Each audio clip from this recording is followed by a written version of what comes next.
and get your PJs on, get in bed, and recap this awesome Lifetime movie with me. Get ready, get comfortable, and enjoy. So this Lifetime movie that I'm recapping is The Cheerleader Murders, which explores the story of a curse that comes for cheerleaders. So the movie starts out with cheerleaders and some football players in a car drinking and driving, and then they get in a car accident and they all die. The second incident, years later, is a cheerleader and her boyfriend are outside. He's trying to like show her something cool. He's like they're outside kind of near a balcony. He's like standing on something, trying to grab something for it. He falls off, dies. Third occasion is this girl broke up with her boyfriend. I think she's a cheerleader, and he didn't handle it too well. So he comes in the house while the family's sleeping with a shotgun. The little sister sees this. She like calls for her dad, but her dad doesn't hear right away until he hears a gunshot when he shoots his daughter. The dad gets up, tries to see what's happening, make sure his kids are okay. The ex-boyfriend shoots him, and the daughter witnesses this. And the mom's all crying, and then it goes to sometime later, the girl who survived, the sister of the girl who died because her boyfriend killed her, is in another school. She's a cheerleader. She's trying to move forward with her life. And she has a boyfriend now too, and everything seems to be going great. She has a good group of cheerleading friends. She decides to go over to her friend's house to study that night, and she's kind of worried. She's like, Mom, I might stay at home. And her mom's like, come on, her parents are going to be there, her dad's going to be there. I know you had a hard time, but you're 16, go and get out the house with your friends, I'll be okay. So she goes to her friend's house to study. It's her and two of her other friends. And they're playing around, joking about, like, what's the gossip at school. One rumor of gossip is that one of her friends is maybe hooking up with, like, the coach of the football team. And then another joke is that her other friend is made out with this total loser, creepy guy at school. And so they're talking about this, and they're joking around. And the girl who's accused of maybe hooking up with the football team coach gets really offended. And because the girl who's the survivor of the attack earlier is all like, Daddy, is she's much? And the girl's like, at least I had a dad, knowing that her dad got murdered by her sister's crazy ex-boyfriend. So the girl gets all mad that her friend offended her like that. It wasn't funny, and she leaves early. And she rides her bike home in the middle of the night. Not safe, but that's what happens. So she does that. And then you see that someone is watching the girls from like afar through a window. And you don't know who, you don't know why. Next day at school, the other two girls don't show up. And there's a big game. And they're not there for the game. They're not there for the practice. They're not there for classes. And the friend's worried. So she's like, you know what? I'm going to go check on them. She goes to the house. And like a bunch of papers are disheveled and everything where they were at. And it flashes to someone breaking in the house. Someone kidnapping the girl, tying her up, and then someone going into the bathroom where the other girl's taking a shower, grabbing her. There's blood everywhere, and the friend sees that something has happened to her friends. Oh my gosh. So she calls 911. They determine they've been missing. They don't know what happened. The girl's dad, whose house it was, like, why did you leave early? Why did you get out early? Like, really kind of suspicious. And her mom's all worried, like, that could have been you. I can't bear to deal with this again, lose another family member, this is crazy. And so everyone knows that there's like killers on the loose. There's two missing girls, but still this girl is like riding her bike around town by herself, exploring the city by herself, trying to investigate by herself when there's a killer on the loose. Okay, so a jogger is running, and the jogger sees one of the bodies, like a piece of like the leg and like a toe with like fingernail polish on it that they were using at the study session. And so it turns out one of the girls is dead. And so the main girl's freaking out, like, oh my God, I need to find the other one. She could be alive. She could be alive. Why aren't you doing anything? I need to find her.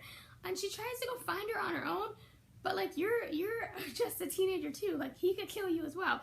She starts getting all these threatening notes in her locker and text messages saying you're next and all this other stuff. Don't tell anybody. And she doesn't really go to the police right away. She's like trying to investigate her on her own. And she ends up like riding her bicycle all on her own to all these weird places. And she thinks that it might be like this weird guy at school that her friend made out with that wasn't feeling. So she goes to like his house, and it turns out that so his mom won't let her in, but she looks through the window and sees that there's these weird like bunny collectibles that was left at the first girl's house, and then she found one in her house later, and it's like, oh my god, this guy did it. He's leaving like these like little keepsakes to let us know he's watching us. And the guy, the weird kid that made out with her friend that's missing, admits, yeah, I just did it because I wanted to fit in. I broke in your house. I left all these weird little bunnies there. I even wrote that note that threatened you in your locker. But I took it away, but I didn't text you. And they're like, that makes no sense. And so she's like, oh crap, he didn't do it, but someone else did it. I need to find out who did it. And she's telling her boyfriend this to try to be supportive. And it's just super like awkward. And then so there's a memorial for the girl whose body they did find. And her boyfriend's like, let's go together. And she's like, yeah, sure. And she texts her mom that she's going to go by herself and tells him she's going to go, or that she texts her mom she's going to go with him, but she texts him she's going to go by herself. She shows up at the memorial for her friend. She's like, oh my god, I miss you, I'm sorry. And the dad of the friend is dead. It's like, you're sorry for what? Thinking she did it. She's like, I'm just sorry for your loss. He's like, well, you better not be out here alone. It's dangerous. Drives away. All of a sudden, she looks up. She sees a car. She remembers it's the same car that was there that night where she rode home on her bike. And so she follows the car by herself, right? Like in her car, she follows the car all the way to this weird dirt road. She gets out of the car, waits for the car to go away. She doesn't really see exactly what apartment this car belonged to, but she breaks into this apartment, smashing glass, opening the door. The guy hasn't driven all the way, so he hears this. She explores this empty, vacant house, like straight up by herself. And then she hears like someone screaming. She goes in this basement by herself, doesn't call anyone or anything like that. She finds her friend tied up. She's like, all right, we can get out. Get out. Unties her friend. The guy comes back. They take forever to get out the basement. And her friend's like starts yelling, and the guy's like trailing them. So they start running. The friend can't really run that fast, but they're running. And she's like, oh, let's split up and then we'll meet at the car. No. So they split up, and the guy catches her friend as she's in the car waiting for her friend, like, come on. Her guy catches her friend and stabs her right in front of her, and then she drives away. And it's like, you could have been killed too. And even the cops were like, why would you go by yourself? Look, she's dead now, so clearly you didn't help the situation. You should get away. You should get out of the town, go stay with some relatives. So her and her mom are gonna do that, but she wants to say goodbye to the boyfriend first. So her mom's like, okay. They go to the boyfriend's house. She say goodbye to him. And while she's at the boyfriend's house, she notices there's a picture of the car that she had seen before that she followed. And she's like, what? That's weird. And then the boyfriend's like, I have something to tell you. But before he could finish, the cops show up at the house.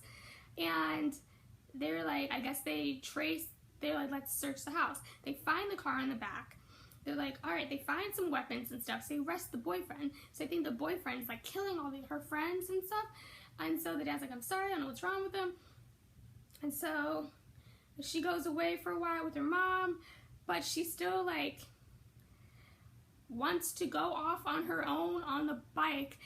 I don't know why her mom hasn't taken this bike away from her, because there's a killer like out there. So her friend just got killed. It's not safe, but she drives her bike alone to the jail alone to go see her boyfriend who killed her friends.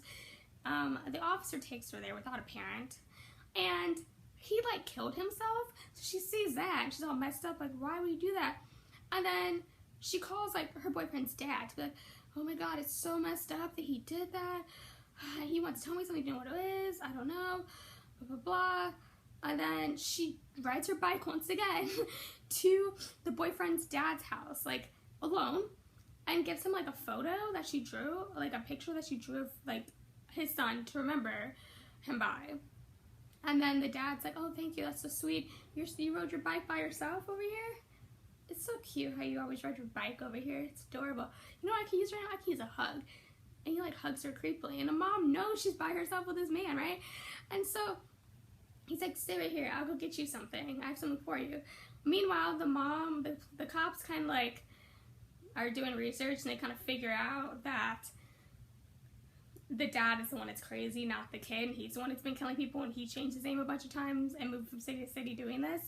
And he has some family issues, like his dad attack some girls, and he blamed the girls, and he never got over that situation, so that's why he does this.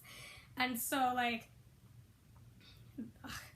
so the son called it the curse of their family. So there's like a cheerleading curse, and there's this curse. So anyway, the police officer calls the mom and informs her it's the dad that's the killer, not the son. She said, oh no, my daughter's over there right now. And the cop's like, she's by herself, you stay at the house. And the mom hangs up and drives over anyway. This family clearly does not listen. So the girl notices that her friend's phone is on the counter, just out. She texts her to make sure it's her friend's phone. It starts like vibrating. The dad comes out and realizes that she knows, and is like walking over her to like attack her. And she throws her phone at him, hits him in the head, runs out, rides her bike, just pedals her away, her little heart desire away from this man. He's running. He gets like right behind her, like grabs her bike, and then all of a sudden, boom, he gets hit by her mom's car. And her mom saves the day. Yeah. So, and the killer's caught. The end. Alright. Well, that was this week's Lifetime movie, the Cheerleader Murders. Thank you for watching. Please check out obsessionofalifetime.tumblr.com for more Lifetime movies in bed. Thank you for watching.